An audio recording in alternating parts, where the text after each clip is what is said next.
How to set up WeChat Pay for foreigners.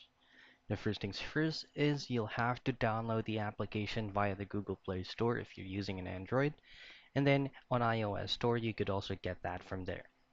Now you can actually create an account on WeChat Pay as a foreigner if you don't have any Hong Kong or Chinese mainland cards. You can also still add your specific card information that is currently outside HK or outside China. So once you have successfully downloaded the application, you just have to register with it using your international phone number.